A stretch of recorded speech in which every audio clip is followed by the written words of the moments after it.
Right. நம்ம கிளாஸை start பண்ணுவோம் ஸ்டூடெண்ட்ஸ். ரைட். எல்லாரும் லெவல் 2 எக்ஸாம் சிட் பண்ணிட்டு லெவல் 3 கிளாஸுக்கு ஜாயின் பண்ணிருக்கிறீங்க. ரைட். இது உங்களோட வாழ்க்கையில நீங்க எடுத்து வைக்கக்கூடிய அடுத்த படி தான், ஸ்டெப்ஸ் தான் லெவல் 3ங்கிறது. ஒரு பேசிக்கான ஒரு ப்ரொஃபஷனல் குவாலிஃபிகேஷன் நீங்க கம்ப்ளீட் பண்ற அந்த லெவல்ல நீங்க என்ன செய்றீங்க, தற்போது காணப்படுறீங்க. லெவல் 1 கம்ப்ளீட் பண்ணி லெவல் 2 கம்ப்ளீட் பண்ணி லெவல் 3ங்கிற அந்த லெவலுக்கு நீங்க வந்திருக்கிறீங்க. இந்த லெவலை கம்ப்ளீட் பண்ணுகின்ற போது நீங்க சார்ட்டர்ல நீங்க என்ன செய்யலாம், நியூ சிலபஸ், அதாவது 2026 இருந்து அமுல்படுத்தப்படுகின்ற சிலபஸ்ல பிசினஸ் லெவல்ல 4 பாடங்களையும் நீங்க எக்ஸம்ஷன் எடுத்துக்கொள்ள முடியும். WIT நியூ சிலபஸ்ல எக்ஸாம் செய்யக்கூடிய மாணவர்கள். அதே நேரம் பிசினஸ் லெவல்ல இருக்கக்கூடிய கேப்ஸ்டோன்ங்கிற மாடியூல் மாத்திரம்தான் நீங்க எக்ஸாம் செய்து கொள்ள வேண்டி வரும். ஸோ இது நீங்க ஒரு லக்கான ஒரு பெச். நீங்க நேரடியாகவே சார்ட்டர்ட் கோஆபரேட் லெவலுக்கு 2வது ஸ்டேஜுக்கு நீங்க என்ன செய்ய போறீங்க, நீங்க ஜம்ப் பண்ணி போகக்கூடிய மாதிரி இருக்கும் உங்களோட கெரியர். ரைட். ஆகவே நம்ம நேரடியாகவே பாடத்துக்குள்ள வருவோம். ரைட். WITல லெவல் 3ல மொத்தம் 4 பாடங்கள்: financial reporting, cooperate and personal taxation, risk control audit, அதே நேரம் மேனேஜ்மெண்ட் அக்கவுண்டிங் அண்ட் ஃபினான்ஸ். இன்றைக்கு நம்ம பார்க்க போற பாடம் தான் cooperate and personal taxation. Right. நம்மளோட பாடத்தை பொறுத்தளவையில வருமான வரி என்பது சம்பந்தமாக நீங்க எல்லாரும் கேள்விப்பட்டிருப்பீங்க. இன்கம் டேக்ஸ் சம்பந்தமாக ஒரு வார்த்தையை நீங்க கேள்விப்பட்டிருப்பீங்க. Value added tax, income tax, அடுத்தது பார்ட்னர்ஷிப் டேக்ஸ், கம்பெனி டேக்ஸ். நீங்க கம்பெனி கணக்கு செய்யும் போது வருமான வரிங்கிற வார்த்தையை கேள்விப்படாம நீங்க என்ன செஞ்சிருக்க மாட்டீங்க. கம்பெனிக்கான வருமான கூற்றுக்கள் தயாரிக்கும் போது நீங்க என்ன செஞ்சிருப்பீங்க, அதை படிச்சிருப்பீங்க. வருமான வரி என்று சொல்லி, வரிக்கு முன் லாபம் மைனஸ் வருமான வரி, வரிக்கு பின் லாபம் என்று சொல்லி அதுல கணிப்பிடக்கூடிய வருமான வரியை எவ்வாறு கணிப்பீடு செய்வது என்பது தொடர்பான பாடம் தான் என்ன நமக்கு இருக்கக்கூடிய WIT இருக்கக்கூடிய cooperate and personal taxation. Right. இந்த பாடம் ஏனைய பாடங்கள்ல இருந்து என்ன வித்தியாசமான ஒரு பாடம். ஏனைய பாடங்கள்ல இருந்து ஒரு டிஃபரெண்டான ஒரு சப்ஜெக்ட், பட் இன்ட்ரெஸ்டிங்கான ஒரு சப்ஜெக்ட். இது கட்டாயம் இந்த பாடம் படிக்கிறதுக்கு, இந்த பாடத்துல சித்தி அடைவதற்கு கட்டாயம் கொமர்ஸ் ஸ்டூடெண்டாகத்தான் இருக்க வேண்டும் என்பது கட்டாயம் இல்லை. ஆர்ட்ஸ் ஸ்ட்ரீமா இருக்கலாம், அல்லது நீங்க O level மட்டும் படிச்சால இருக்கலாம், அல்லது நீங்க லோ ஃபீல்டில் இருக்கக்கூடிய ஆளா இருக்கலாம், அல்லது வேற பயோ மெட்ஸ் ஸ்ட்ரீம்ல இருக்கக்கூடிய ஆளா இருக்கலாம், IT செக்டர்ஸ்ல இருக்கக்கூடிய ஆட்கள் இருக்கலாம். எல்லோருக்கும் ஒரு பொதுவான ஒரு பாடம் தான் என்ன, இந்த டெக்ஸ்ங்கிற பாடம், டெக்ஸேஷன், வருமான வரிங்கிற பாடம். இந்த பாடம் தான் ஒரு வணிகத்துக்கு மிக முக்கியமாக, நீங்க ஒரு வணிகத்தை எதிர்காலத்துல நீங்க நடத்துறேன்னு சொன்னா உங்களுக்கு தேவைப்படக்கூடிய முக்கியமானது ஒரு பாடம். ஏனென்று சொன்னா உங்களுடைய வரியினை, உங்களுடைய நிறுவனத்துடைய வருமான வரியினை நீங்களே கணிப்பீடு செய்து நீங்களே செலுத்துவதற்கு என்ன செய்ய வேண்டும், பழகிக்கொள்ள வேண்டும். அதுதான் WITல இந்த பாடத்தை இன்க்ளூட் பண்ணினதன் நோக்கம். அல்லது இந்த பாடத்தை படித்ததன் பின்னர் நீங்க ஒரு ஃபேம் உருவாக்க வேண்டும், ஒரு டெக்ஸ் கன்சல்டன்சி ஃபேம், ஒரு இன்கம் டெக்ஸ் கன்சல்டன்சி ஃபேம் நீங்க என்ன செய்யலாம், உருவாக்கி கொள்ள முடியும். இந்த வருமான வரி தெரியாதவருக்கு நீங்க என்ன செய்ய போறீங்க, வருமான வரி கணக்குகளை தயாரித்து வழங்குது, அவங்களுக்குரிய ஃபார்ம், அப்ளிகேஷன் ஃபார்ம்னு சொல்லும், ரிட்டர்ன், அந்த ரிட்டர்னை சப்மிட் பண்ணி கொடுக்குறது ஆன்லைன்ல, வெட் வரியினை கட்டி கொடுக்குறது, வெட்டுக்கான சகல ஏற்பாடுகளையும் செய்து கொடுக்கிறது, பதிவு செய்து கொடுக்கிறது, டின் நம்பர் என்றெல்லாம் நிறைய விஷயங்கள் நம்மிடையில இருக்கு. இந்த வரியோடு சம்பந்தப்பட்ட சேவைகளை வழங்கக்கூடிய ஒரு நிறுவனத்தை நீங்க உருவாக்கி நீங்கள் நடாத்தி கொள்ள முடியும். ரைட். இதற்கு உதவி செய்யக்கூடிய ஒரு பாடம் தான் cooperate and personal taxation. Right. இதை டீச் பண்றது நான் உங்களோட மசர் ஃபைசி. நான் ஒரு BBA graduate, MWIT certified business accountant, HND in IT, அதே நேரம் master in public finance CS ஸ்ரீலங்காவில் கம்ப்ளீட் பண்ணியிருக்கேன். ஆடிட் சூப்பரிண்டனாக நேஷனல் ஆடிட் ஆஃபீஸில் ஒர்க் பண்ணி கொண்டிருக்கேன். ரைட். ஆகவே நேரடியாக நம்மளோட பாடத்துக்கு போவோம். நம்மளோட பாடத்தை பார்த்தீங்கன்னா பிள்ளைகள், இது டெக்ஸேஷனுங்கிற பாடம் உங்களுக்கு பேப்பர் ஸ்ட்ரக்சர்ல இருந்து என்ன செய்ய போறேன், நான் இந்த பாடத்தை நான் என்ன செய்ய போறேன், ஆரம்பிக்க போறேன். Paper structure. ரைட். 2025ஆம் ஆண்டு தொடக்கம் 2030ஆம் ஆண்டு வரை நியூ சிலபஸ் என்ன செய்யப்படுத்தப்பட்டிருக்கு, அறிமுகப்படுத்தப்பட்டிருக்கு. அந்த அறிமுகப்படுத்தப்பட்ட பாடத்துல உங்களுக்குரிய பேப்பர் ஸ்ட்ரக்சர் இவ்வாறு தான் காணப்படும். உங்களுக்காக வெளியீடு செய்யப்பட்ட பைலட் பேப்பர், ஒரு முன்னோடி வினாத்தான், ரைட்? ஆங்கிலத்திலையும் இருக்கு, தமிழ்லையும் இருக்கு. இந்த முன்னோடி வினாத்தாள்ல பாருங்க, நீங்க சித்தி அடையக்கூடிய ஆக குறைந்தது நீங்க என்ன செய்ய வேண்டி வரும்? நீங்க ஆக குறைந்தது 50 புள்ளிகளை நீங்கள் என்ன செய்ய வேண்டும்? நீங்கள் பெற்றுக்கொள்ள வேண்டும். நம்முடைய டார்கெட் ஏ ரிசல்ட்ஸை பெற்றுக்கொள்வது. ஆனாலும் ஆக குறைந்தது என்ன செய்ய வேண்டி வரும்? 50 புள்ளிகளையாவது நாம் பெற்றுக்கொள்ள வேண்டும். ரைட்? உங்களோட பேப்பர் ஸ்ட்ரக்சரை பார்த்தீங்கன்னு சொன்னா நான் தமிழ்லையும் காட்டுறேன். 2026 ஜனவரியில நடந்த அந்த ஸ்ட்ரக்சரை காட்டுறேன், கொஞ்சம் பாருங்க. உங்களோட பேப்பர் 3 மணித்தியாலங்கள், 15 நிமிடங்கள் ரீடிங் டைம். இப்போ எக்ஸாம்பிள் 2 மணிக்கு எக்ஸாம்னா 1:45 உங்களுக்கு பேப்பர் தந்துடுவாங்க ரீட் பண்றதுக்கு. எந்த விதமான உங்களுக்கு எம்சிக்யூ போன்ற ஓடிக்யூ கொஸ்டின்ஸ் எதுவுமே இல்லை. நீங்கள் கால்குலேட்டர்ஸ் என்ன செய்யலாம்? பயன்படுத்தலாம். Part A, part B, part C என்ன செய்யப்பட்டிருக்கு? 3 பகுதிகள் உங்களுக்கு இருக்கு.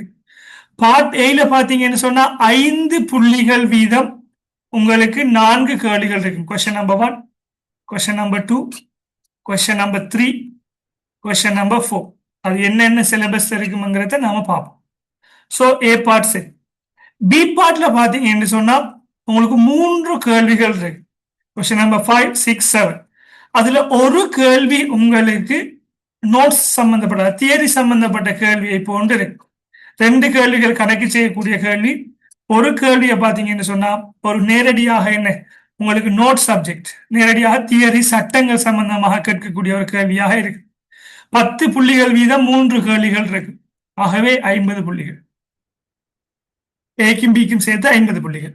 பகுதி சி பார்ட் பாத்தீங்கன்னு சொன்னா மொத்தம் 50 புள்ளிகள், 2 கேள்விகள் இருக்கு. தனிநபர் வருமான வரி கணிப்பீடு. ஒரு உதாரணமாக இப்ப குமார் என்ற ஒரு நபர் இருந்தால் அந்த குமாருக்கான வருமான வரியை கணிப்பீடு செய்வது என்பது தொடர்பான ஒரு கொஸ்டின் இருக்கு. அல்லது ஒரு கம்பெனி, குமார் ஒரு பிரைவேட் லிமிடெட் கம்பெனி ஒன்று ரெஜிஸ்டர் பண்ணிக்கிறேன்னு சொன்னா அந்த பிரைவேட் லிமிடெட் கம்பெனிக்கான வருமான வரியை கணிப்பீடு செய்வது ஒரு கொஸ்டின், 25 மார்க்ஸ். சட்ட ஆளுமையுள்ள ஒரு நிறுவனத்தை கணிப்பீடு செய்யுது. அதே நேரம் ஒரு தனி நபர், இப்ப பாலா இருக்கார், நிசார் இருக்கார் என்று சொன்னா, மீனா இருக்காங்கன்னு சொன்னா அவங்களுக்குரிய என்ன 25 மார்க்ஸ். அவங்களுக்குரிய ஒரு தனி நபருக்குரிய வருமான வரியை கணிப்பீடு செய்வதற்கான கொஸ்டின். மொத்தம் 50 புள்ளிகள் சி பார்ட்ல. சோ 100 புள்ளிகள் இருக்கும். இந்த 100 புள்ளிகளை நீங்க என்ன செய்ய வேண்டி வரும்? 50 புள்ளிகளை நீங்கள் பெற்றுக்கொள்ள வேண்டி வரும். இதேதான் இங்கிலீஷ்ல இருக்கக்கூடிய உங்களோட பைலட் பேப்பர்லையும் மென்ஷன் பண்ணப்பட்டிருக்கின்ற விடை. 5 புள்ளிகள் வீதம் 4 கேள்விகள். Question number 1, 2, 3, 4. அதே போல பார்ட் பில பாத்தீங்கன்னு சொன்னா 10 புள்ளிகள் வீதம் ஒரு நோட்ஸ் கேள்வி இருக்கும், 2 கணக்கு கேள்விகள் இருக்கும். ரைட்? இப்ப நம்ம அடுத்தடுத்த கட்டங்கள்ல போகும்போது பாஸ் பேப்பர்ஸ் பிராக்டிஸ் பண்ணும்போது நமக்கு தெளிவு வரும். அதே போல பார்ட் சில பாத்தீங்கன்னா 25 மார்க்ஸுக்கு 2 கேள்விகள். ஒரு பிரைவேட் லிமிடெட் அல்லது பிஎல்சி நிறுவனத்துல ஒரு வருமான வரியை கணிப்பீடு செய்யறது. அதே நேரம் ஒரு தனி நபர் வருமான வரியை கணிப்பீடு செய்யறதுமே ஒரு கொஸ்டினாக உங்களுக்கு இருக்கும். அடுத்தது இந்த இருக்கு, ஒரு தனி நபர் வருமான வரியை கணிப்பீடு செய்யுது. இதுதான் என்ன உங்களோட பேப்பர் இருக்கக்கூடிய ஒரு ஸ்ட்ரக்சராக காணப்படும். ரைட்? உங்களோட எக்ஸாம் பேப்பர்ல பாத்தீங்கன்னு சொன்னா பின்வரும் இந்த 1 தொடக்கம் 9 வரையான இலக்கங்கள் இடப்பட்டிருக்கு. முக்கியமான விடயங்களை நான் உங்களுக்கு மென்ஷன் பண்ணியிருக்கேன். ரைட்? இந்த லேசர் பாயிண்டரால காட்டுறதை பார்த்துக்கொள்ளுங்க. முக்கியமான பாடங்கள் எத்தனை புள்ளிகளுக்கு வரலாம் என்பதோட சம்பந்தப்பட்டதாக உங்களோட சிலபஸ் நான் ஸ்ட்ரக்சர் பண்ணியிருக்கேன். ரைட்? இந்த சிலபஸ்ங்கிறத நாம எப்ப விளங்கி கொள்ளலாம்னு சொன்னா நீங்க இந்த பாடத்துக்குள்ள உள்நுழைந்ததுக்கு பிறகுதான் உங்களுக்கு என்ன செய்யும், இதுதான் இந்த விடயம், இதுதான் இந்த டெக்ஸ்ட், ஈஸியான ஒரு விடயம், இது நம்மளோட லைஃபுக்கு தேவை. இலங்கையில நான் ஒரு வணிகம் செய்கிறேன் சொன்னா நான் ஒரு பிஎல்சி கம்பெனியில மேனேஜராகவோ சீஃப் அக்கௌண்டன்டாகவோ ஆடிட்டராகவோ இருக்க வேண்டும் என்று சொன்னால் இந்த டெக்ஸ்ட் எல்லாம் எனக்கு தெரிந்திருக்க வேண்டிய அவசியம் என்ற எண்ணம் உங்களுக்கு வரும். ஆகவே என்ன உணர்ந்து படித்துக் கொள்ள வேண்டும். ஒரு நாலேஜ் பர்பஸுக்காக படிச்சுக்கொள்ளுங்க. எக்ஸாம் பர்பஸை தாண்டி ஒரு நாலேஜ் டெக்ஸ்ட்ங்கிறதுல நான் ஒரு எக்ஸ்பர்ட்டா இருக்கணும் என்ற நோக்கத்தில் நீங்க இந்த பாடத்தை ஸ்டடி பண்ணீங்கன்னு சொன்னா உங்களுக்கு ஈஸியாக இருக்கு. ரைட்? ஆகவே நாம நேரடியாக பாடத்துக்கு போக முடியும். வருமான வரி இருக்குதானே, இன்கம் டேக்ஸ் ரைட் எல்லாம் கதப்பாங்க படங்கள்ல, தமிழ் திரைப்படங்களில். வருமான வரி அல்லது ஏதாவது வரியினை அறவீடு செய்வதற்கு இலங்கையில அதிகாரம் பெற்ற ஒரு நிறுவனம் தான் யார்? உள்நாட்டு இறைவரை திணைக்களம். இந்த நிறுவனம் தான் என்ன செய்யும்? உங்களிடமிருந்து வருமான வரியினை என்ன செய்யும்? அவங்க அறவீடு செய்யறதுக்கு அதிகாரம் இருக்கு. அவங்களோட வெப்சைட்டும் இருக்கு. Inland revenue department, IRD. நீங்க சர்ச் பண்ணீங்கன்னா கூகுள்ல ஐஆர்டி என்று சொல்லி, ஐஆர்டி ஹோம் பேஜை கிளிக் பண்ணீங்க என்று சொன்னா இவ்வாறான ஒரு பேஜ் ஒன்று என்ன செய்யப்படும்? தோற்றம் பெறும். இதுதான் உள்நாட்டு இறைவரை திணைக்களத்துல வெப்சைட். இந்த வெப்சைட் நமக்கு அடிக்கடி என்ன செய்ய வேண்டி வரும்? நமக்கு தேவைப்படும் இந்த பாடம் படிக்கும் போது. ஏன்? இந்த வெப்சைட்ல தான் சகல அப்டேட்ஸும் கிடைக்கும். இந்த வெப்சைட் 3 மொழியிலையும் காணப்படும். தமிழ்ல என்ன, தமிழ்ல நீங்க பார்த்து கொள்ள முடியும். இங்கிலீஷ்னு சொன்னா இங்கிலீஷ்ல நீங்க என்ன செய்யலாம்? நீங்க பார்த்து கொள்ள முடியும். இந்த வெப்சைட்ல தான் வருமான வரி என்ற என்ன, எத்தனை சதவீதம் இந்த வருமான வரியினை செலுத்த வேண்டும், இந்த வருமான வரியில என்னென்ன வகைகள் இருக்கு, ஏனைய வரிகள் என்னென்ன வகைகள் இருக்கு, யார் யார் எவ்வளவு சதவீதம் செலுத்த வேண்டும், இவ்வாறான விடயங்கள் சகலதும் என்ன செய்யப்படும்? இந்த வெப்சைட்ல தான் பப்ளிஷ் பண்ணப்பட்டிருக்கு. ரைட்? ஆகவே என்ன, இந்த வெப்சைட் நமக்கு ரிலவெண்டான ஒரு வெப்சைட்டாக எதிர்காலத்தில் காணப்படும். இதுல முக்கியமான ஒரு விடயம் என்னென்ன பிள்ளைகள், இன்கம் டேக்ஸை பொறுத்தளவையில் இப்ப எல்லாம் கம்ப்யூட்டரைஸ் பண்ணி போட்டாங்க. கவர்மெண்ட், ஸ்ரீலங்கன் கவர்மெண்ட் எல்லாம் கம்ப்யூட்டரைஸ்ட். இ சேவிஸா மாத்தி போட்டாங்க. இ சேவிஸாக சேஞ்ச் பண்ணிட்டாங்க. மெனுவல இருந்த எல்லாத்தையும் இ சேவிஸாக சேஞ்ச் பண்ணிட்டாங்க. ஆகவே இ சேவிஸ்ல எவ்வாறு நாம் ஃபில் பண்ண வேண்டும், டெக்ஸ் எவ்வாறு கணிப்பீடு செய்ய வேண்டும் என்பதை கற்றுக்கொள்வதும் என்ன நம்முடைய அடுத்த நோக்கமாக காணப்படும். ரைட்? ஆகவே எக்ஸஸ் டு இ சேவிஸ் என்றும், இ சேவிஸ்ல பாத்தீங்கன்னா எக்ஸஸ் டு இ சேவிஸ் என்றும், இந்த இ சேவிஸுக்குள்ள நுழைந்துதான் ஒவ்வொருவருக்கும் என்ன ஒரு லொகின் யூசர் நேம் பாஸ்வேர்ட் இருக்கு. அந்த யூசர் நேம் பாஸ்வேர்டை நாம டைப் பண்ணி லொகின் பண்ணினால் நம்ம என்ன செய்யலாம்? ஒவ்வொருவருக்கும் ஒரு டின் நம்பர் இருக்கும், டின் நம்பர்ஸ், ஒவ்வொருவருக்கும் தனி பாஸ்வேர்ட் இருக்கும், பின் நம்பர்ஸ். பாதுகாப்பு நோக்கத்துக்காக வேண்டிய ரொபோவா இல்லையாங்கிறத கண்டுபிடிக்கிறதுக்கான கெப்சா இருக்கும், இந்த கெப்சான்னு சொல்லுவோம், இது இருக்கும். இதை நாம டைப் பண்ணி லொகின் பண்ணினால் என்ன நடக்கும்? இவ்வாறான ஒரு ஹோம் பேஜ் ஒன்று என்ன செய்யப்படும்? உங்களுக்கு கிடைக்கப்பெறும். இந்த ஹோம் பேஜ்ல பாத்தீங்கன்னு சொன்னா, இந்த ஹோம் பேஜ்ல உங்களுக்கு வருமான வரி செலுத்துவதற்கான என்ன, வருமான வரி செலுத்துவதற்கான ஒரு ரிக்வஸ்ட் என்ன செய்யப்பட்டிருக்கும், உங்களுக்கு வந்திருக்கு. வருமான வரியை செலுத்துங்கள் என்று சொல்லு. ஆகவே இந்த வருமான வரியை செலுத்துறதுக்கு நீங்க விரும்பினால் இதை நீங்க என்ன செய்யலாம்? தயாரிக்க முடியும். இது ஆல்ரெடி ஒரு ஆளுக்கு சப்மிட் பண்ணப்பட்டிருக்கிறதால அங்கே ப்ரொசஸ் ஆகுது. ஆல்ரெடி சப்மிட் பண்ணப்பட்டதால், ஆல்ரெடி சப்மிட் பண்ணப்படலை என்று சொன்ன என்ன நடக்கும்? ஒரு ஃபார்ம் செட்டப் கொண்டு வரும். ரைட்? அந்த ஃபார்மை நான் காட்டுறேன். அது பிடிஎஃப் வடிவத்தை நான் உங்களுக்கு குரூப்ல ஷேர் பண்ணுவேன். பட் இப்போ அந்த பிடிஎஃப் பிரிண்ட் பண்ணி சப்மிட் பண்றதெல்லாம் இல்லை. இந்த அப்ளிகேஷன் ஃபார்மை ஃபில் பண்றதுக்கு தான் நம்ம என்ன செய்யறோம்? நாம படிக்கும். இந்த அப்ளிகேஷன் ஃபார்மை ஃபில் பண்றதுக்கு தான் நம்ம என்ன செய்ய போறோம்? நாம நம்மளோட கிளாஸ்ல படிக்க போறோம். இப்ப எல்லாரும் சொல்லுவாங்க எக்ஸாம் பர்பஸுக்காக வேண்டி படிக்கிறேன்னு சொல்லி. பட் இதுல உண்மையான நோக்கம் என்னன்னு சொன்ன பிள்ளைகள், உங்களோட டெக்ஸ்ட நீங்க பே பண்றதுக்கு படிக்கிறது. தெரியா என்று சொல்லி என்ன ஒரு வார்த்தையும் என்ன செய்யக்கூடாது, இருக்கக்கூடாது. உங்களுடைய டெக்ஸ்ட நீங்களே கால்குலேட் பண்ணி நீங்களே பே பண்றது. இந்த ஃபார்ம் டிஜிட்டல் ஃபார்மாக காணப்படும். எதிர்காலத்தில் நான் உங்களுக்கு கிளாஸ் படிப்பிக்கும் போது நான் அதை காட்டுவேன், லொகின் பண்ணி காட்டுவேன். இந்த ஃபார்ம்ல இருக்கக்கூடிய வார்த்தைகளை எல்லாருக்கும் விளங்கி கொள்ள முடியாது. டெக்ஸ்ட் படிச்ச ஒரு மாணவனால தான் என்ன செய்ய முடியும்? விளங்கி கொள்ள முடியும். எஸ், தமிழ்லையும் இருக்கு இந்த ஃபார்ம்ஸ். நீங்க தமிழ்லையும் பார்க்கலாம். இந்த வார்த்தைகள் விளங்குதான்னு செக் பண்ணிக்கொள்ளுங்க. தமிழ்லையும் இந்த ஃபார்ம்ஸ் இருக்கு. இந்த ஃபார்மை எவ்வாறு ஃபில் பண்ண வேண்டும் என்பது தொடர்பாக நீங்க கற்றுக்கொள்வதுதான் நம்முடைய பாடத்தில நோக்கமாக இருக்கு. சரியான முறையில கற்றுக்கொண்டீங்கன்னு சொன்னா இன்னொரு நபருக்கு 10,000 15,000 என்று நீங்க என்ன செய்ய வேண்டியதில்லை. நீங்கள் வழங்கி உங்களோட ஃபார்மை ஃபில் பண்ண தேவை. நீங்களே என்ன செய்யலாம்? சுயமாக ஃபில் பண்ணிக்கொள்ள முடியும். ரைட்? இந்த ஃபார்மை ஃபில் பண்றதுதான் நம்முடைய நோக்கமாக இருக்கும். நம்முடைய பாடத்துல இறுதி அவுட்புட். தனிநபருக்குரிய ஃபார்ம், கம்பெனிக்குரிய ஃபார்ம், வெட்டுக்குரிய ஃபார்ம், அப்படி ஒவ்வொரு டெக்ஸுக்குரிய ஃபார்மையும் ஃபில் பண்றேன்.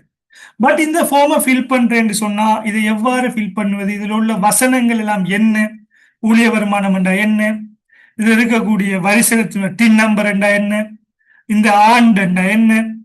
சிரேஷ்ட பிரஜை என்ற யார், வதிவுடையவர் என்ற யார், வதிவற்றவர் என்ற யார், இந்த சகல விடயங்களை நாம் என்ன செய்யணும், தெரிஞ்சு கொள்ளணும். தெரிஞ்சால் மாத்திரம்தான் இந்த ஃபார்மை ஃபில் பண்ணலாம். அது தெரியாமலுக்கு நம்ம ஃபில் பண்ணிட்டு போனோம்னா ரிட்டர்ன் பண்ணிட்டுருவாங்க. திருப்பி திருப்பி நீங்க என்ன செய்யணும், அலைய வேண்டி வரும். சோ இதுதான் பிள்ளைகள் பார்த்தீங்கன்னு சொன்னா நம்மளோட பாடத்தை கற்றுக்கொள்றதுல என்ன ஒரு நோக்கமாக காணப்படுது. ஒன் ஆஃப் த ரீசனாக காணப்படுது. என்ன one of the reason, full reason இல்ல, one of the reason. Exam pass ஆகணும், அதான் பிரதானமான நோக்கம். அடுத்தது நீங்க வேலைக்கு போகும்போதோ நிறுவனத்தை உருவாக்கும் போதோ நீங்க என்ன செய்யணும், இன்னொரு வரையில தங்கி இருக்க கூடாது. தெரியா ஐ டோன்ட் நோ என்கிற வார்த்தையை நீங்க யூஸ் பண்ணக்கூடாது. அதான் என்னுடைய இந்த கற்பிக்கிறதுல நோக்கமாக இருக்கு. அந்த எல்என்டவனு டிபார்ட்மெண்ட் அவங்களோட ரிட்டர்னை சப்மிட் பண்ணி கொடுக்குற அந்த கன்சல்டன்சிலையும் ஒர்க் பண்ணதால அந்த எக்ஸ்பீரியன்ஸ்ல சொல்றேன். உங்களுக்கு இலகுவானதாக இருக்கும் இந்த பாடம் நீங்க கற்றுக்கொள்ளும் போது, பிராக்டிக்கலாக கற்றுக்கொள்ளும் போது. உங்களோட பாடத்துல பாத்தீங்கன்னா பிள்ளைகள் வருமான வரி, இண்டிவிஜுவல் இன்கம் டேக்ஸ் தனிநபர் வருமான வரி 25 புள்ளிகள், கம்பெனி வருமான வரி 25 புள்ளிகள், பங்குடைமை வருமான வரி பார்ட்னர்ஷிப் டேக்ஸ் 10 புள்ளிகள், வெலு அடட் டேக்ஸ் வெட் வரி என்று சொல்லுவோம் அது 10 புள்ளிகள், வரி நிர்வாகம் 10 புள்ளிகளுக்கான நோட்ஸ்கள் என்று சொன்னேன். எந்த நேரத்தில் வரி கட்ட வேண்டும், எந்த திகதி எவ்வாறு கட்ட வேண்டும், வரி கட்டாவிட்டால் என்ன தண்டனை, தண்டப்பணம் என்ன, இது சம்பந்தமான ஒரு நிர்வாக சம்பந்தப்பட்ட விடயங்கள் 10 புள்ளிகளுக்கு வரும். ஏற்கனவே வரி தொடர்பாக நடந்த நீதிமன்ற வழக்குகள், பிசினஸ் லோல படிச்சிருப்பீங்க, கார்லில் வர்சஸ் கார்போலிக் ஸ்மாக்போல் கம்பெனி, அவ்வாறான வழக்குகள் இதுல இருக்கு. நமக்கு ஒரு 12 கேஸ் கிட்ட இருக்கு. அந்த 12 15 வகையான கேசஸையும் படிச்சோம்னு சொன்னா அதுல 5 புள்ளிகளுக்கு ஏதாவது ஒரு கேஸ் வரும். அடுத்தது ஒரு அறிமுகம், ஒரு கேள்வி இருக்கு, வரி என்ன, நேர் வரி நேரில் வரி, அதுக்கு ஒரு பாடம் இருக்கு. அது சில நேரங்கள்லாம் கேள்வி வரும், இல்ல பெரும்பாலான நேரங்கள்ல கேள்வி வராது. அந்த பாடம் ஒன்று இருக்கு. முத்திரை வரி ஒன்று இருக்கு. அடுத்தது கேபிட்டல் கெயின் டேக்ஸ், நீங்க சொத்துக்களை வாங்கி விற்கும் போது செலுத்துகின்ற வரி, சுற்றுலாத்துறையோட சம்பந்தப்பட்ட வரி, சோசியல் செக்யூரிட்டி கண்ட்ரிபியூஷன் லெவி சமூக பாதுகாப்பு தீர்வை, அடுத்து இதை தவிர்த்து என்ஜிஓக்களுக்கான வரி, ஸ்போர்ட்ஸ் கிளப் கழகங்கள் சங்கங்களுக்கான வரி, இவ்வாறு சில வரிகள் காணப்படுது. சில நேரங்களில் வரலாம், எக்ஸாம் பேப்பர்ல வராமலும் விடலாம், பட் சிலபஸ்ல இருக்கு. சோ இந்த விடயங்கள் தான் என்னோட பாடத்துல உள்ளடக்கமாக இருக்கு. ஆகவே நம்ம நேரடியாகவே நாம் என்ன செய்ய போறோம்னா, முதலாவது நாம கால் வைக்க போறது வருமான வரி, தனிநபருக்கான ஒரு வருமான வரி தொடர்பாக நாம் என்ன செய்ய போறோம், நம்ம நேரடியாக பாடத்துக்குள்ள நுழைய போறோம். ரைட், எல்லாரும் உங்களோட கையில பேப்பர்ஸ் இருந்தா நீங்க பேப்பர்ஸ் எடுத்து வச்சுக்கொள்ளுங்க. சில கால்குலேஷனுக்கு என்ன செய்யப்படும், உங்களுக்கு பேப்பர்ஸ் தேவைப்படும். ரைட், மொபைல்ல வாட்ச் பண்றாங்க வீடியோஸ், லேண்ட்ஸ்கேப் ஃபார்மேட்ல நீங்க வீடியோஸை பார்க்கலாம், உங்களுக்கு கிளியராக இருக்கு. சில கால்குலேஷன் நாங்க செய்யும் போது உங்களுக்கு கிளியராக இருக்கு. ஸ்கிரீன் விளங்காவிட்டால், வாய்ஸ் கிளியர் இல்லாட்டி நீங்க என்ன செய்யலாம், நீங்க சேட் பாக்ஸ்ல ரிப்ளை பண்ணலாமா.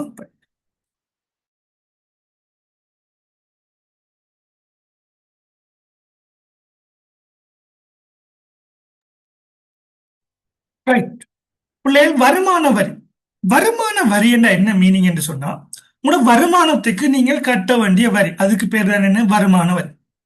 இதுதான் என்ன உங்களுக்கு முதலாவது பாடமாக இருக்கிறது. இந்த வருமான வரி எதனை அடிப்படையாக கொண்டு செய்யப்படுது என்று சொன்னா, இலங்கையில் என்ன செய்யப்படுது, இந்த வருமான வரியை அறவீடு செய்வதற்காக என்ன செய்யப்படுகின்றது, சட்டம் ஒன்று காணப்படுகின்றது. அந்த 2017ஆம் ஆண்டின் உள்நாட்டு இறைவரி திணைக்கள சட்ட ஏற்பாடுகளுக்கு அமைவாக என்ன செய்யப்படுது, உங்களிடமிருந்து வருமான வரி அறவிடப்படுது. சும்மா நினைச்ச மாதிரி எல்லாம் வரி அறவிடல, சட்டத்தில் இருக்கக்கூடிய விடயங்களுக்கு மாத்திரம் என்ன செய்ய முடியும், உங்களுக்கு வருமான வரியினை அறவீடு செய்ய முடியும். வருமான வரியினை அறவீடு செய்யறேன்னு சொன்னா பொதுமக்கள் என்ன செய்ய வேண்டி வரும், வருமான வரியை செலுத்தணும். அந்த வருமான வரியை செலுத்துறதுக்கு என்ன செய்ய வேண்டி வரும், அவங்க சில விடயங்கள் அவங்க தெரிஞ்சு கொள்ள வேண்டும். இதான் என்ன, வருமான வரியை செலுத்தி முடிச்சதுக்கு பிறகு அவங்க ஒவ்வொரு வருடமும் என்ன செய்ய வேண்டி வரும்னா, தங்களது கணக்குகள், தங்களது வருமான வரி விபரங்களை, விபர திரட்டு சொல்லுவோம், இதை உள்நாட்டு இறைவரி திணைக்களத்துக்கு அவங்க சப்மிட் பண்ண வேண்டும் ஆன்லைன்ல. இப்ப இஎக்ஸ்எஸ் இ சேவிஸ் ஊடாக என்ன செய்ய வேண்டி வரும், இவங்க லாகின் பண்ணி இண்டிவிஜுவல் டேக்ஸ் பேயராக லாகின் பண்ணி அதுல அவங்களுக்கு டிஐஎன் நம்பர்னா உங்களுக்கு என்ஐசி நம்பர் இருப்பதை போல ஒவ்வொரு நபருக்கும் என்ன செய்யப்படுது, டின் நம்பர் என்று சொல்லி ஒரு நம்பர் இருக்கு. அந்த நம்பர் இருக்கு, அது ஒரு பாஸ்வேர்டு தந்திருப்பாங்க. அந்த பாஸ்வேர்டை மெயின்டைன் பண்ணி நீங்க என்ன செய்யலாம், நீங்க உள்நுழைந்து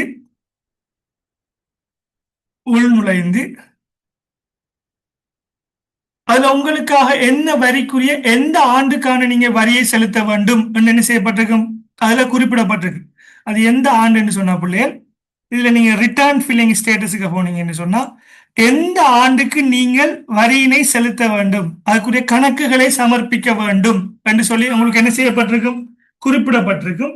அந்த ஆண்டை தெரிவு செய்து நீங்க என்ன செய்ய முடியும், உங்களுக்கான கணக்கு விவரங்களை சமர்ப்பித்துக் கொள்ள முடியும். அதுல ஒரு பிடிஎஃப் வடிவான ஃபார்மேட் தான் என்ன செஞ்சிருக்கேன் நான் உங்களுக்கு இந்த காட்டிட்டு இருக்கிறேன். இதுல பாருங்க ஒவ்வொரு ஆண்டுக்கும் என்ன செய்யப்படுகின்றது, வரி மதிப்பாண்டு.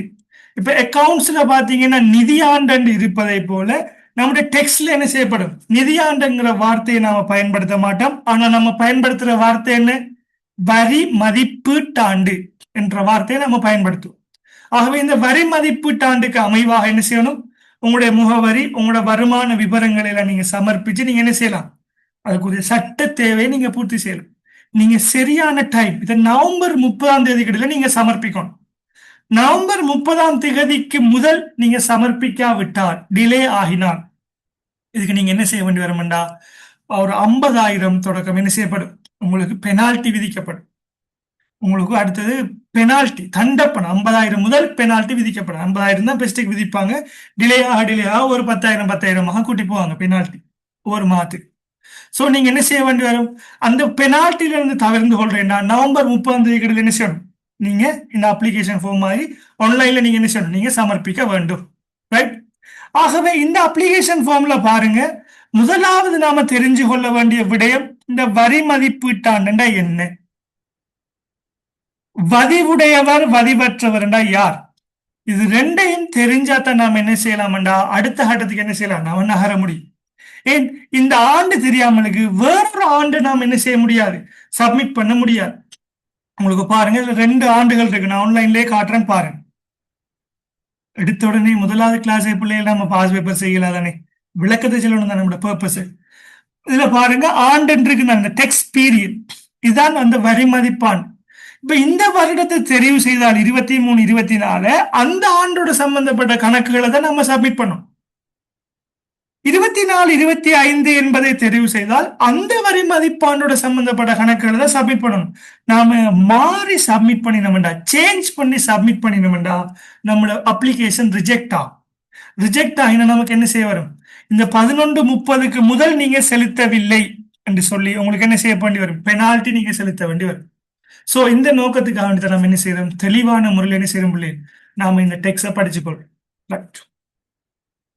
இப்ப முதலாவது நாம் என்ன செய்ய போறோம்னு சொன்னா, வரி மதிப்பாண்டு என்றால் என்ன என்பதற்கு வரப்போம். வரி மதிப்பாண்டு என்ன, இது ஒரு கடினமான ஒரு விடயம் இல்லை. நம்முடைய நிதியாண்டு கதைப்பம் தானே அக்கௌண்ட்ஸ்ல. நிதியாண்டு என்ன, ஏப்ரல்ல ஸ்டார்ட் ஆகி மார்ச்ல முடிவடை, இது ஒரு நிதியாண்டு. சில கணக்குகள்ல பாருங்க ஜனவரியில ஸ்டார்ட் ஆகி டிசம்பர் முடியும். ஆனால் நம்முடைய உள்நாட்டு இறைவரி திணைக்கள சட்டத்துல இலங்கை இன்கம் டேக்ஸ் டிபார்ட்மெண்ட் என்று கதைக்கிறது, அதாவது ஐஆர்டி என்று கதைக்கிறது. இதெல்லாம் என்னன்னு சொன்னா நம்ம இல்லன்ற ஒரு டிபார்ட்மெண்ட் தான், உள்நாட்டு இறைவரி திணைக்களம் ஷோர்ட்டா கதைப்போம். கதைக்கும் போது இன்கம் டேக்ஸ் டிபார்ட்மெண்ட் கதைப்போம். அப்படி கதைச்சா என்ன மீனிங், அது இல்லன்ற ரெவன்யூ டிபார்ட்மெண்ட்டை தான் நம்ம என்ன செய்யறோம், அவ்வாறு கதைக்கும். எல்லாரும் இப்ப நீங்க பிசினஸ் இராக்களை கேட்டீங்கன்னா இல்லன்ற ரெவன்யூ சொல்ல மாட்டாங்க, இன்கம் டேக்ஸ் டிபார்ட்மெண்ட் தான் கதைப்பாங்க. அவங்க பே பண்ற அந்த டேக்ஸ் மட்டும்தான், அதுக்காக அப்படி பேசுவாங்க. இந்த வரி மதிப்பாண்டு ஏப்ரல்ல ஸ்டார்ட் ஆகும், மார்ச்ல முடியும். இலங்கையில அதுதான் சட்டம்.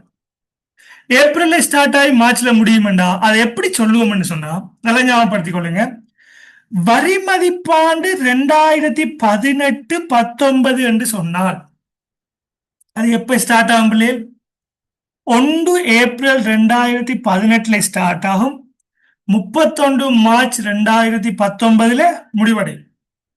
அப்ப தொடங்குகின்ற ஆண்டும் முடிகின்ற ஆண்டையும் சேர்த்து செய்யப்படும் வரி மதிப்பாண்டு என்று சொல்லும்.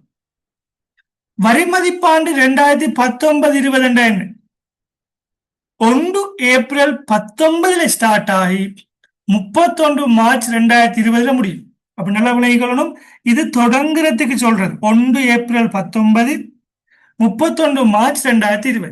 அப்ப முதலுள்ள ஆண்டையும் பின்னால் உள்ள ஆண்டையும் சேர்த்து என்ன செய்ய போறோம், இப்பாறு வரி மதிப்பான்னு ஷோர்ட்டா சொல்லும்.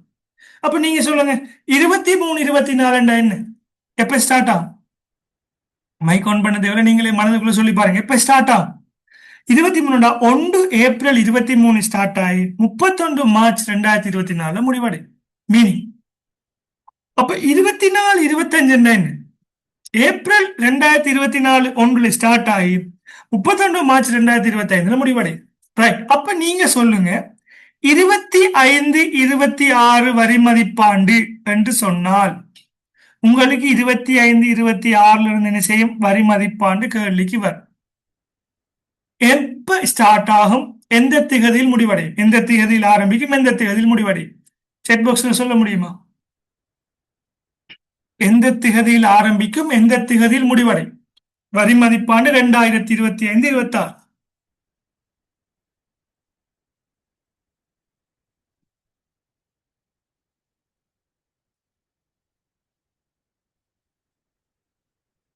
ஸ்டார்ட் ஆகிறது டேட், அந்த கால பகுதியை குறிப்பிடுங்க.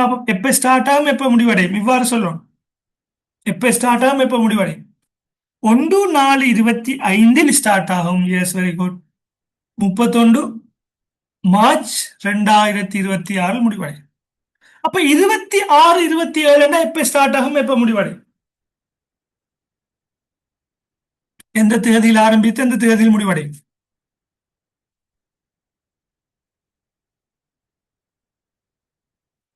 26 27. 26 27. Right, very good. 1/4/2026 ஸ்டார்ட் ஆகி 31 மார்ச் 2027 முடிவடையும். அப்ப பிள்ளைகள் இந்த இருக்கக்கூடிய ஆன்லைன்ல பாருங்க. ஆன்லைன்ல உங்களுக்கு வேற இடங்கள்ல டீச் பண்ண மாட்டாங்க, நான் உங்களுக்கு சொல்லித்தரேன். 23 24 டெக்ஸ்ட் பீரியட் என்று சொன்னா உங்களுக்கு என்ன விளங்கும்? எந்த காலப்பகுதிக்குரிய கணக்கு சொல்லுங்க பாப்போம். 23 24, இந்த 23 24 எந்த காலப்பகுதிக்குரிய? இந்த ஹைலைட் பண்ணிருக்கிறது எந்த காலப்பகுதிக்குரியது பிள்ளை? எப்ப ஸ்டார்ட் ஆகும், எப்ப முடியும்? 23 24 சொன்னா டெக்ஸ்ட் பீரியட். இதைத்தான் வரி காலப்பகுதி, வரி மதிப்பான் என்று சொல்லுவோம். Year of assessment. எப்ப முடிவடையும், எப்ப ஸ்டார்ட் ஆகும்?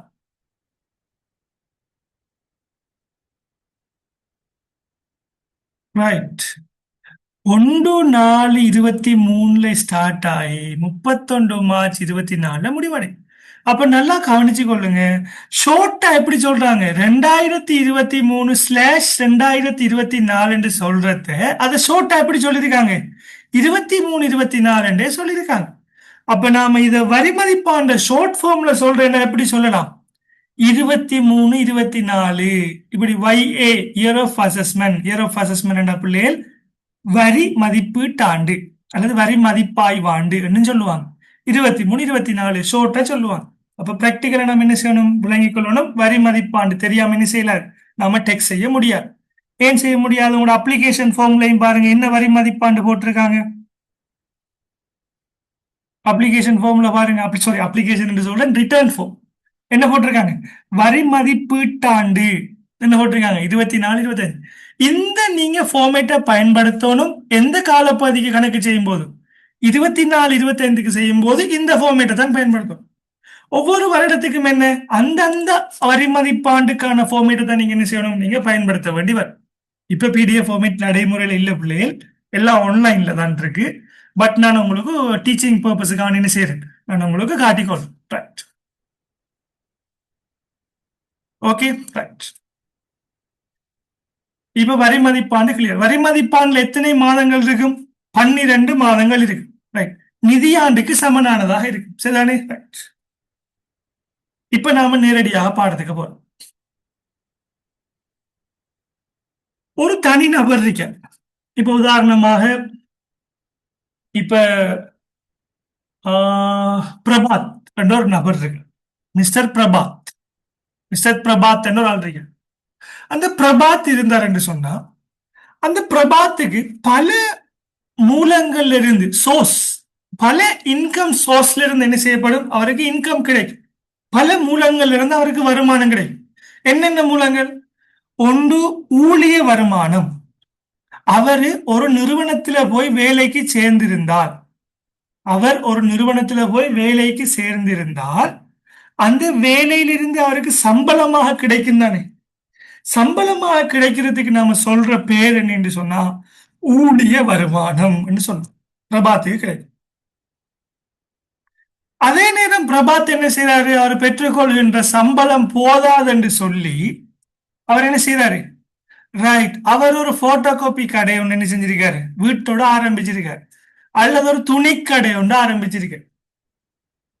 அப்படி ஆரம்பிச்சிருந்தா அந்த கடையில இருந்து இவர் உழைக்கிறதான இலாபம், அந்த இலாபத்துக்கு சொல்றது என்னன்னு சொல்லும், வணிக வருமானம். அந்த கடையிலிருந்து இவருக்கு கிடைத்துக் கொள்ளக்கூடிய பணத்துக்கு சொல்றது வணிக வருமானம் அல்லது வியாபார வருமானம் சொல்லும்.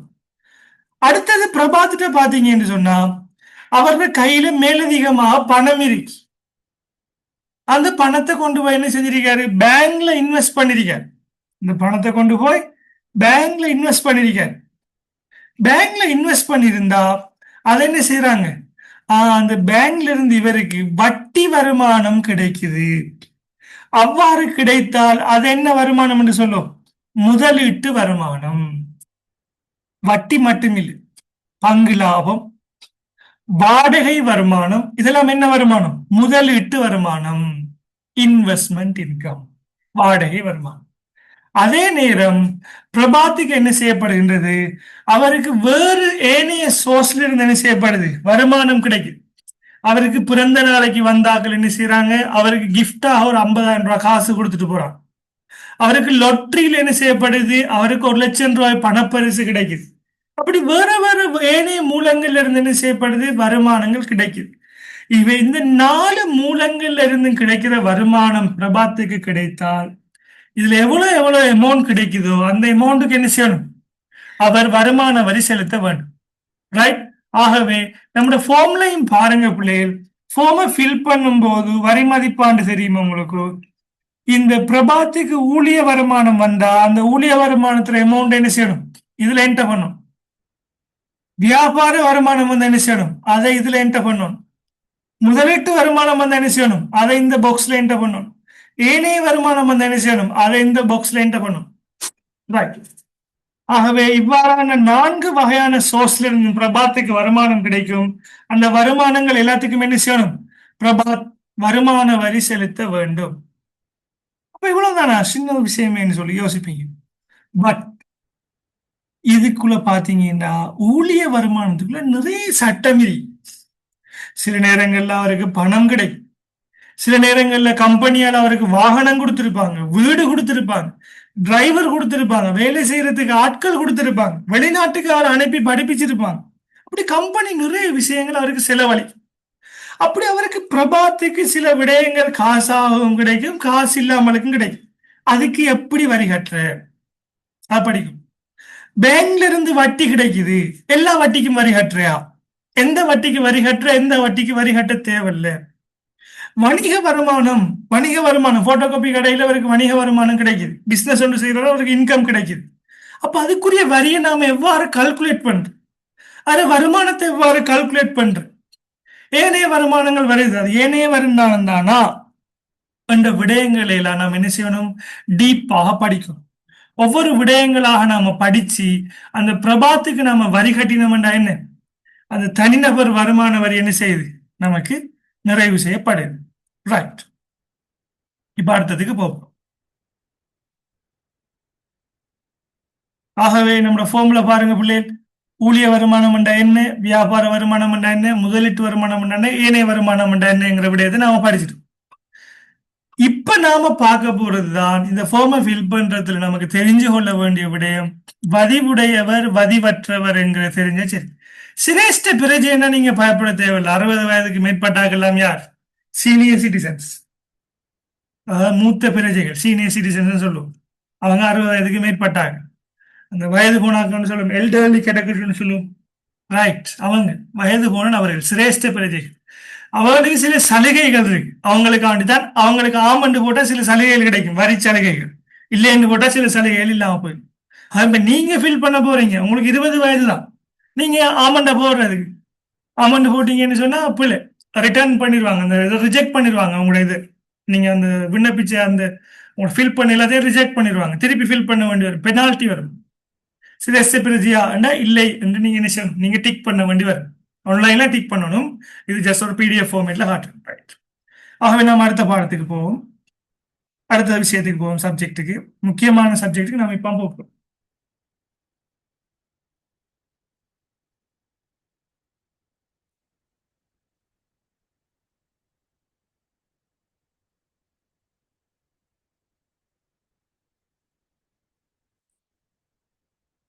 ரைட். இப்ப பிரபாத்ங்கிற நபர் வரிகற்ற என்று சொன்னா அவர் வதிவுள்ளவரா வதிவற்றவரா என்கிறது நாம் என்ன செய்யணும்? முதலாவது கண்டுபிடிக்கணும். அது என்ன சார் வதிவுள்ளவர் வதிவற்றவர் எங்களுக்கு ஒண்ணு விளங்குது இல்லையே. ரைட். வதிவுள்ளவர் வதிவற்றவர் என்னன்னு சொன்னா இப்ப இலங்கையில பாருங்க பிள்ளைகள், நிறைய பேர் வெளிநாட்டுல வேலை செய்யறாங்க. ஒரு குறிப்பிட்ட நாள் தான் என்ன செய்வாங்கன்னு சொன்னா இலங்கைக்கு வருவாங்க. அந்த ஒரு 1 மந்த் 2 மந்த்ஸ் அவங்களோட ஃபேமிலியோட ஸ்பெண்ட் பண்ணிட்டு அவங்களோட ஒய்ஃபோட இருந்துட்டு என்ஜாய் பண்ணிட்டு என்ன செய்வாங்க, அவங்க திருப்பியும் என்ன செய்வாங்க, அங்க மீண்டும் வெளிநாட்டுக்கு போயிடுவாங்க. ஒரு கேட்டகரி. இன்னொரு கேட்டகரி பாத்தீங்கன்னா ஃபாரினர்ஸ், டூரிஸ்ட். அவங்க என்ன செய்வாங்க, வருடம் ஃபுல்லா அவங்களோட நாட்டுல இருந்துட்டு இலங்கைக்கு என்ன செய்வாங்க, ஒரு 1 மந்த் என்ன செய்வாங்க, வெக்கேஷன் வருவாங்க. வந்து சுற்றுலா தலங்களை எல்லாம் பார்த்துட்டு அவங்ககிட்ட இருக்கக்கூடிய பணத்தை எல்லாம் ஸ்பெண்ட் பண்ணிட்டு அவங்க என்ன செய்வாங்க, திருப்பி வெளிநாட்டுக்கு போயிடுவாங்க. இப்படி ரெண்டு வகையான தரப்பினர்கள் இருக்காங்க. இந்த தரப்பினர்கள் அவங்க வருமானம் உழைக்காங்களா இல்லையா? வருமானம் உழைக்காங்க. எந்த நாட்டுல உழைக்கிற வருமானத்துக்கு இலங்கை அரசாங்கத்துக்கு பே பண்ணணும் என்கிறதுக்கு ஒரு என்ன செய்யப்படுது, ஒரு டவுட் அவங்களுக்கு வருது. அதற்காக கொண்டு வரப்பட்டதுதான் என்ன, இந்த வதிவிட விதி என்று சொல்லும், ரெசிடென்சி ரூல் என்று சொல்லும். அதாவது இலங்கையில பாத்தீங்கன்னு சொன்ன பிள்ளைகள் வருடத்துல மொத்தம் எத்தனை நாட்கள், 365 நாள். வருடத்துல 365 நாள். இந்த 365 நாள்ல ஒரு நபர் வருடத்துல அரவசத்தின நாள் 365 2ஆல் பிரித்தால் பெறப்படும். 365 2ஆல் பிரிச்சீங்கன்னா வரும் 365 2ஆல் பிரிச்சு 365 ஹால் நாள் என்று சொல்லுவீங்க. ஓகே, இருந்தாலும் பிரச்சனை 65 எடுத்துக்கோ. 365 நாட்களை 2ஆல் வகுத்தால் என்ன வரும்? 182.5 நாள். அப்ப இலங்கை அரசாங்கம் என்ன சொல்லுதுன்னு சொன்னா, ஒரு நபர் இதை விட கூட 183 நாட்கள், 183 நாட்கள் அல்லது அதை விட அதிகமான நாட்கள் இலங்கையில பௌதீக ரீதியாக இருந்தால், இலங்கையில் பௌதீக ரீதியாக இருந்தால் என்றா அவருடைய கால் என்ன செய்யணும், இலங்கையில் இருக்கணும். அதாவது அவரோட உடம்பு என்ன செய்யணும், உடம்பு இலங்கையில் இருக்கணும், இலங்கையோட சுற்று வட்டாரத்துக்குள்ள இருக்கும், இலங்கையோட அரசியல் நிர்வாக எல்லைக்குள்ள இருக்கணும். அவ்வாறு இருந்தால் அவருக்கு சொல்ற பேர் என்ன என்று சொன்னா, அவருக்கு சொல்ற பேரு வதிவுள்ள இலங்கையர் அல்லது வதிவுள்ள தனிநபர் என்று சொல்லும். சரியா? வருடத்துல 183 நாள், அதாவது அரவசை விட கூடிய நாட்களா 365ல பாருங்க, 365 2ஆல் பிரிச்சா வரக்கூடியது 182.5 சொன்னா அதை விட அதிகமான நாள் ஒரு நபர் இலங்கையில பௌதீக ரீதியா இருந்தாருண்டா. அப்ப நீங்க கேட்கலாம், இலங்கை பிரஜை இல்லாட்டியுமா? எஸ், அவர் இலங்கையில பிறந்தால இருந்தாலும் சரி, வெளிநாட்டுல பிறந்தால இருந்தாலும் சரி, 183 நாட்களுக்கு மேல இலங்கையில பௌதீக ரீதியாக இருந்தார் என்று சொன்னா அவருக்கு சொல்ற பேர் என்ன? அவருக்கு சொல்ற பேர் வதிவுள்ள தனிநபர் அல்லது வதிவுள்ளவர் என்று சொல்லும். அப்ப உடனடியாக ஆப்போசிட்ல என்ன இருக்கு, ஒரு நபர் 183 விட குறைவாக, குறைவாக என்ன நாம் எடுத்துக்கொள்வது 182, ஒன்றை கழிச்சு வர்றது 182 நாள் இலங்கையில் இருந்தா அவருக்கு என்ன பேர்? அவருக்கு சொல்ற பேரு, அவரை 182 இருந்தாலும் சரிதான், ஒரு நாள் இருந்தாலும் சரிதான், அவருக்கு சொல்ற பேர் என்ன? வதிவற்ற தனிநபர் என்று சொல்லுவோம். வதிவற்றவர், வதிவுள்ளவரா வதிவற்றவரான்னு சொல்லுவோம். இது ஏன் கண்டுபிடிக்கும் சொல்லி சில ரூல்ஸ் இருக்கு. ஏன் என்கிறதுக்கு இருக்கு. நம்ம ஏன் இதை பார்க்கணும். முதலாவது நோக்கம் உங்களுக்கு சொல்லி தந்துட்டேன் பிள்ளைகள், ஃபார்ம்லயே காட்டிருப்பாங்க, வதிவுள்ளவரா வதிவற்றவரான்னு சொல்லி. அப்ப என்னத்தை மார்க் பண்ற உங்களுக்கு தெரியாது. இப்ப தெரியும். இப்ப என்ன தெரியும்? ரைட். உடனடியா கேட்கிறேன், நீங்க வருடத்துல உங்களோட பாஸ்போர்ட்டை தாங்க. பாஸ்போர்ட்டை வாங்கி நாம என்ன செய்ய போறோம், கால்குலேட் பண்ண போறோம். எப்ப இலங்கைக்கு வந்திருக்காரு, இலங்கையை விட்டு எப்ப போயிருக்காரு, திருப்பி எப்ப இலங்கைக்கு வந்திருக்காரு, திருப்பி இலங்கையை விட்டு எப்ப போயிருக்காரு. அல்லது 365 நாளும் நீங்க இலங்கையில இருந்திருக்கிறீங்களா? ரைட். அப்ப என்ன, நீங்க வருடத்துல 183 நாள் அல்லது அதை விட அதிகமான நாள் இலங்கையில இருந்தால் உங்களுக்குரிய பேர் என்ன? பதிவுள்ள நபர். 183 விட குறைவாக இருந்தால் அவருக்குரிய பேர் என்ன? பதிவற்றவர். அப்ப நீங்க என்ன செஞ்சிடலாம்? ஈஸியா மார்க் பண்ணிடலாம். ஏன் இதை பார்க்க மாட்டா பிள்ளைகள்? ரெண்டு பேருக்கும் என்ன, ரெண்டு சட்டம். இப்ப யோசிச்சு பாருங்க, இலங்கையில 18 வயதுக்கு குறைவான நபர்கள் ஏதாவது குற்றங்களை செஞ்சா அவங்களுக்குரிய தண்டனை வித்தியாசம். 18 வயதுக்கு மேற்பட்டாக்கள் சில குற்றங்களை புரிந்தார்கள் என்று சொன்னா அவங்க தண்டிக்கப்படுகின்ற விதம் என்ன, வித்தியாசம். ரெண்டு பேருக்கும் வித்தியாசம் இருக்கு அந்த வயது இல்லையே பொறுத்து. அதே போலதான் வதிவுள்ள நபருக்கும் வதிவற்ற நபருக்கும் என்ன செய்யப்படுது? இலங்கையில சட்டம் கொஞ்சம் வித்தியாசம். என்ன வித்தியாசம்?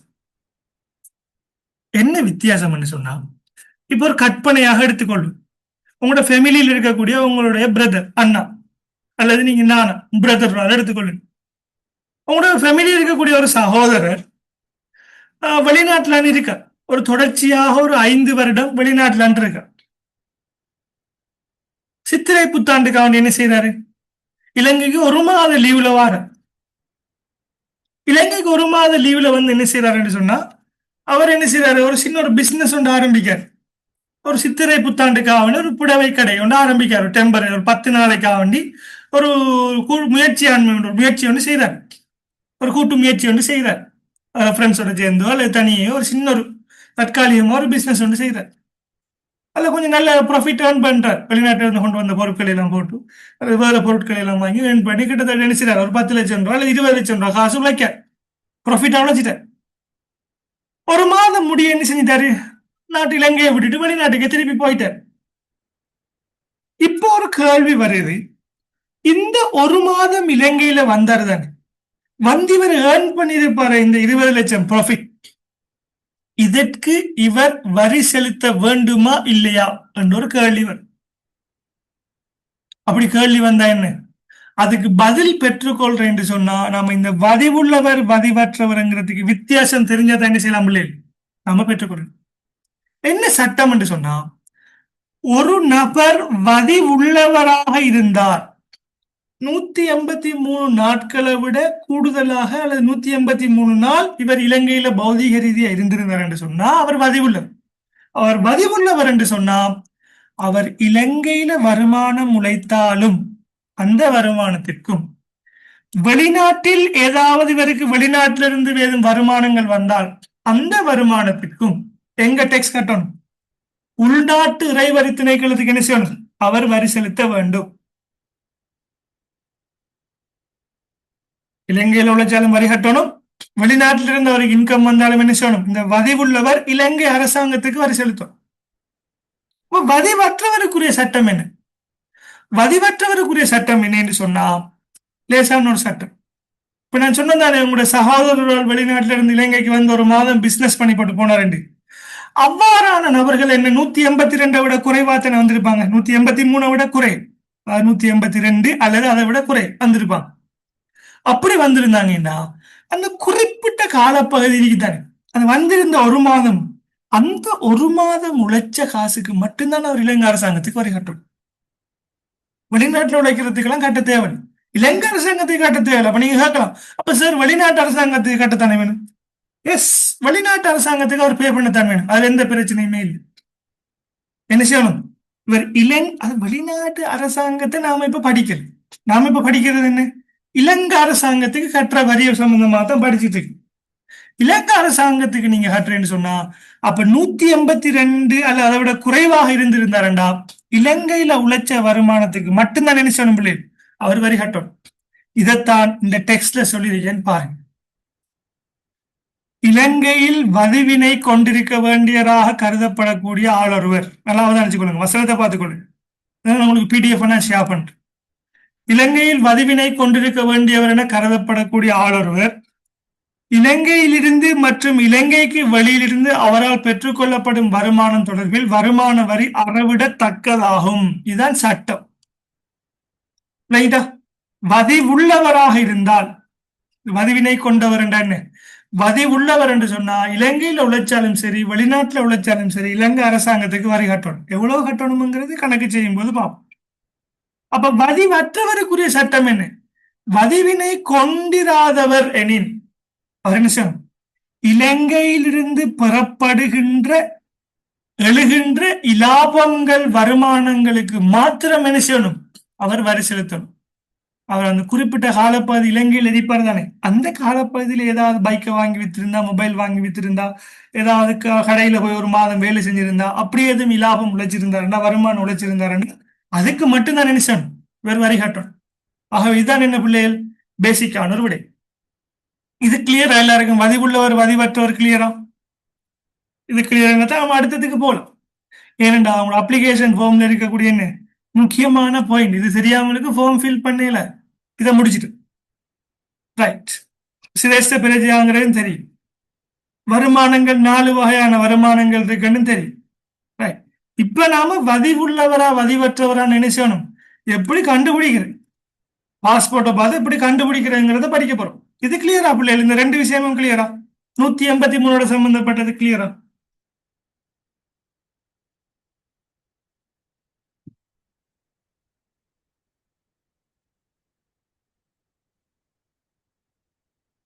பிள்ளைகள் செட் பாக்ஸ்ல ரீப்ளை பண்ணுங்க.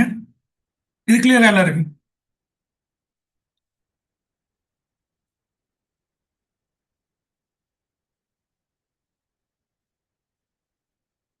மத்தாக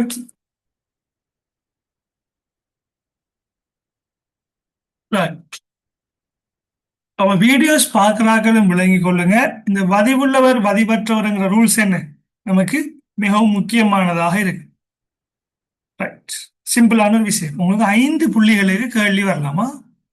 பாஸ் பேப்பர்ஸ்லயும் 5 புள்ளிகளுக்கு வந்திருக்கு. ரைட், இது மற்ற ரூல்ஸை பார்ப்போம். நம்ம இது முடிய பார்ப்போம். வதிவுள்ளவர் வதிவற்றவர் சம்பந்தமாக நம்ம இதை கம்ப்ளீட் பண்ணிட்டு மற்ற ரூல்ஸையும் பார்ப்போம். கம்பெனிக்கும் இருக்கு இதே மாதிரி சட்டம் இருக்கு. ரைட், இப்ப நாம் என்ன செய்ய போறோம்? வதிவுள்ளவரா வதிவற்றவரான்னு கண்டுபிடிக்கிறதுக்கு போறோம். இதெல்லாம் என்ன கொஞ்சம் வித்தியாசமா யோசிப்பீங்க. இது மாதங்கள்ல உள்ள நாட்களை கண்டுபிடிக்கிறது. ரைட், இப்ப இந்த கேள்வியில இருந்து நம்ம ஆரம்பிப்போம். ஒரு எக்ஸாம்பிள் கொஸ்டின். இந்த எக்ஸாம்பிள் கொஸ்டினை படிக்கும் போது என்ன செய்யலாம்? உங்களுக்கு இது கிளியர் ஆகும். இது மட்டும் பார்த்தோம்னா போதும். ரைட், இப்ப பாருங்க பிள்ளை, இந்த கேள்வியை வாசிங்க. சிங்கப்பூரின் குடிமகனான திரு பிலிப் ஒரு பன்னாட்டு நிறுவனத்தின் இறக்குமதி விநியோக மேலாளராக பணியாற்றுகின்றார். அப்ப கொஞ்சம் பேருக்கு டவுட் வந்திருக்கும், இந்த வதிவுள்ளவர் வதிவற்றவர் என்று சொன்னா அந்த இவங்க பிஆர் பிரசிடென்ட்ஷிப்பை பத்தி தான் சொல்றாங்களோ, பிரஜா உரிமையை பத்தி சொல்றாங்களா சொல்லி. அது வேற பிள்ளை.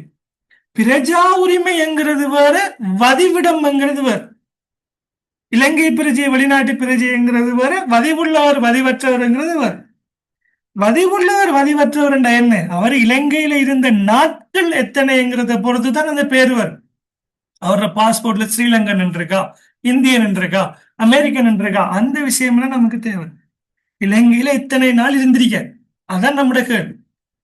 183 கூட இருந்திருக்காரா, அது 183 இருந்திருக்காரா பதிவுள்ளவர், குறைவா இருந்திருக்காரா அவரே பதிவற்றவர். ரைட், இப்ப பாருங்க, சிங்கப்பூரின் குடிமகனான திரு பிலிப் ஒரு பன்னாட்டு நிறுவனத்தின் இறக்குமதி விநியோக மேலாளராக முகாமையாளராக பணியாற்றுகின்றார்.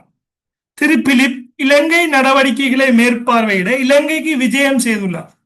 அவற்றின் பல விவரங்கள் கீழே கொடுக்கப்பட்டுள்ளன.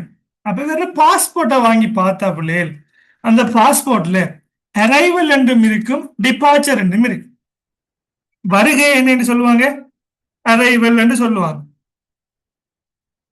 பாஸ்போர்ட்ல பாருங்க, நீங்க ஏர்போர்ட்ல நீங்க வெளிநாட்டுக்கு போனவங்களுக்கு இது தெரிஞ்சிருக்கு. வெளிநாட்டுக்கு நீங்க அல்லது நீங்க டபிள்யூ முடிச்சுட்டு போகும்போதும் உங்களுக்கு நீங்க அனுபவப்படுவீங்க. அரைவல் என்றும் இருக்கும், டிபார்ச்சர் என்றும் இருக்கு. நீங்க அந்த ஏர்போர்ட்ல அந்த கேட்டால போகும்போது என்ன செய்வாங்க, ஒரு ஆபீசர் என்ன செய்வாரு, ஒரு ஆபீசர் என்ன செய்வாருன்னா உங்களுக்கு ஃப்ராங்க் பண்ணி தருவார், பாஸ்போர்ட்ல சீல் பண்ணி தருவார். இலங்கைக்கு வந்த நாளை ஃப்ராங்க் பண்ணி தருவார். வெளியே போகும்போது நீங்க வெளியே போற நாளையும் என்ன செய்வார், ஃப்ராங்க் பண்ணி தருவார். அந்த நாட்களை தான் என்ன செஞ்சிருக்காங்க, அனலைஸ் பண்ணி உங்களுக்கு தந்திருக்காங்க. 4ஆம் மாசம் 3ஆம் தேதி 2025 இலங்கைக்கு வந்து அப்படியே ஏப்ரல் மாதம் எல்லாம் ஃபுல்லா நின்றதுக்கு பிறகு